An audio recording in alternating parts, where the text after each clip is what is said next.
Last year, during a long road trip, I decided to save money by staying at a small roadside inn. It was late, and I was too tired to keep driving. The neon vacancy sign flickered as I pulled into the gravel lot. The place was old, but looked clean enough from the outside.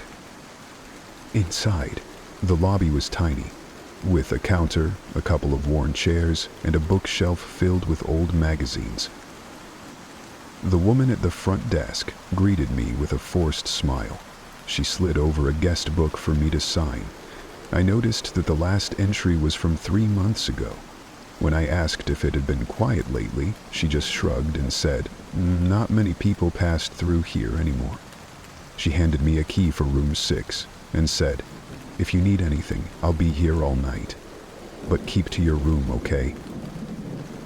I thought it was an odd thing to say, but I was too tired to question it. The room was basic: a bed, a dresser, and a small TV. I locked the door, unpacked a few things, and collapsed on the bed. But something didn't feel right. It was too quiet. No cars passing by, no wind, nothing. Around midnight, I heard a noise outside my door. It was faint, like someone dragging something heavy across the ground. I got up and peeked through the peephole, but the hallway was empty. The noise stopped, and I convinced myself it was just the old buildings settling. I was drifting back to sleep when I heard it again, this time closer, like it was right outside my door. My stomach dropped as I realized it wasn't coming from the hallway, but from the wall behind the bed. The noise behind the wall grew louder, shifting between a dragging sound and soft tapping. I turned on the light and sat up, trying to figure out what could be making it. Then, out of nowhere, the tapping stopped, replaced by a faint voice. It was muffled, but I could make out a single word. "Kaaba. Help. Why?" Harkusia. I froze. I wasn't sure if I had imagined it, but my instincts told me to leave. I grabbed my bag and opened the door, stepping into the dimly lit hallway. It was silent again, except for the faint hum of a vending machine at the far end. As I headed toward the lobby, I passed room 8. The door was slightly ajar, and I swear I saw movement inside, but I didn't stop to check. When I reached the front desk, the woman was gone. The guest book was still open, and this time, there was a new entry.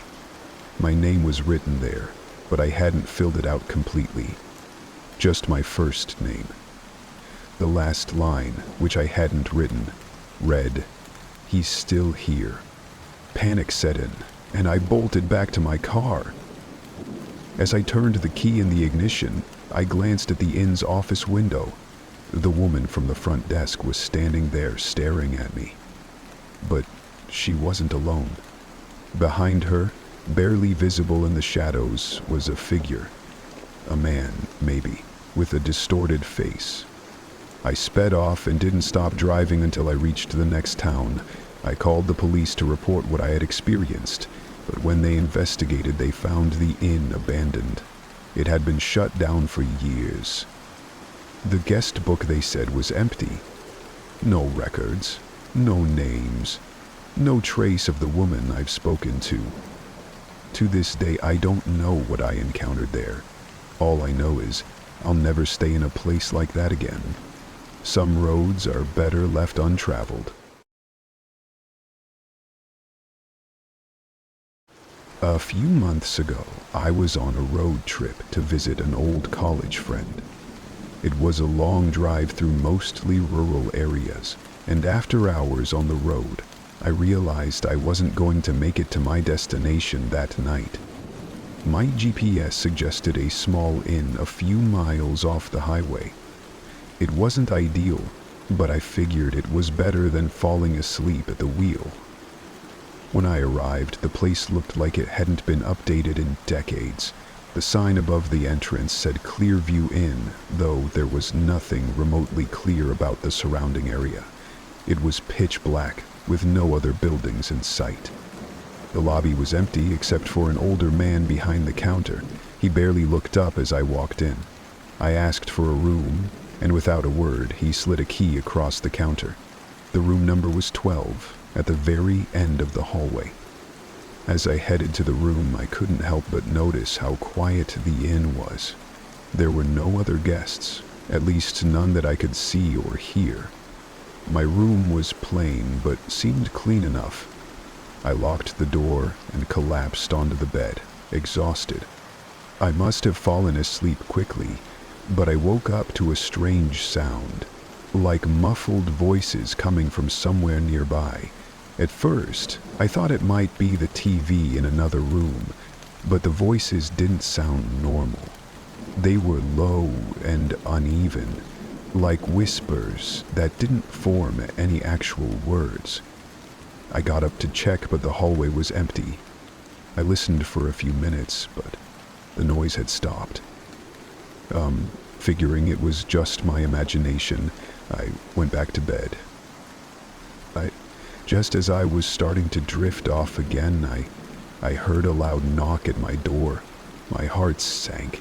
I called out, asking who it was, but there was no response. I looked through the peephole and saw nothing. When I opened the door, the hallway was empty again. I didn't sleep much after that.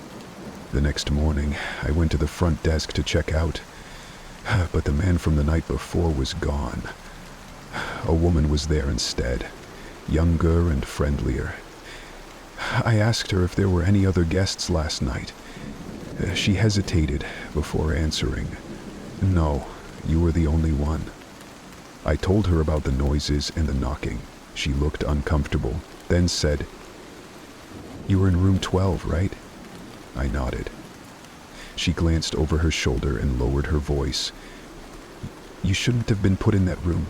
It's not used anymore." When I asked why, she just said, "It's better if you leave." I grabbed my things and headed to my car, but as I was pulling out of the lot, I noticed something odd. All the room windows were closed, except for one, room 10.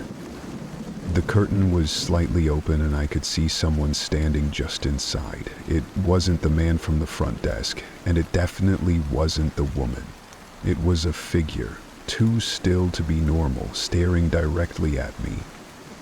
I sped out of there, but the whole drive I couldn't shake the feeling that I wasn't alone. When I got home, I tried looking up the Clearview Inn online, but nothing came up. No reviews, no website, nothing. A week later, I got an email with no subject line. The body of the message was empty, except for one attachment. A photo of the inn's hallway. My hallway.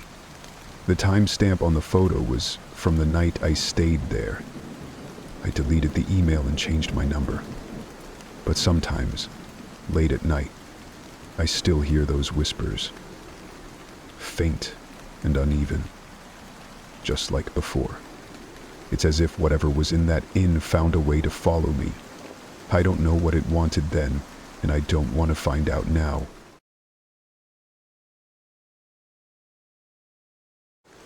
Last summer, I was driving cross-country to move to a new city for work. After a series of delays, I ended up behind schedule and found myself on a deserted back road well after midnight. I was exhausted and desperately needed a place to rest. That's when I saw the faint glow of a sign ahead. It read, "Sunrise Lodge, vacancy." I wasn't thrilled about staying at a roadside inn, but I didn't have much of a choice. I pulled into the small gravel lot and walked inside. The lobby was dimly lit and eerily quiet. The man at the front desk was polite enough, but something about him felt off. He spoke in a monotone voice, asking for my ID and handing me the key to room 5. "Breakfast is at 7, he said, without looking at me. The room was basic, just a bed, a nightstand, and a small TV. I was too tired to care and immediately collapsed onto the bed. But as I lay there, I started to feel uneasy. It was too quiet. No cars passing by, no wind outside, not even the hum of the AC. Around 2 a.m., I woke up to a faint tapping sound. It wasn't coming from the door or the window. It was coming from the wall behind the bed. I froze, trying to convince myself it was just the building settling. But then the tapping turned into scratchings, slow and deliberate. I sat up, heart racing, and turned on the light. The noise stopped instantly. I didn't sleep much after that.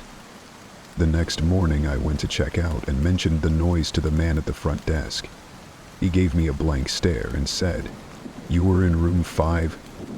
I nodded, and he hesitated before muttering, "That room's supposed to be closed off." I pressed him for details, but he just waved me off, saying it was probably just the pipes. I didn't believe him, but I wanted to get out of there as fast as possible. As I walked to my car, I noticed something strange. The other rooms all had curtains drawn, but in the window of room 4, I saw the edge of a shadow, like someone standing just out of view. I couldn't shake the feeling that someone or something was watching me. The unease stayed with me for hours as I drove. Later that evening, I stopped at a diner for dinner and decided to look up reviews of the Sunrise Lodge. What I found sent chills down my spine. Most of the reviews were old, from years ago, but one stood out. It was from a man who had stayed in room 5. He described the same noises I'd heard, the tapping, the scratching, but he also mentioned something I hadn't experienced, a voice whispering his name in the middle of the night. The review ended with a chilling detail. The man claimed he saw a figure standing in the corner of the room just before sunrise. When he turned on the light, it was gone, but his suitcase had been moved and his phone was missing. I didn't sleep at all that night. Over the next few days, strange things started happening. My phone would randomly light up, showing notifications that didn't exist. At night, I'd hear faint tapping on the walls of my new apartment, even though I lived alone. The worst part came a week later. I found a folded piece of paper slipped under my apartment door. Written on it, in shaky handwriting, was the phrase, "You left too soon." I moved out the next day. To this day, I don't know what was in that room, or why it seemed to follow me. But I've learned my lesson. I'll never stop at another roadside inn, no matter how desperate I am. Some places aren't meant for visitors.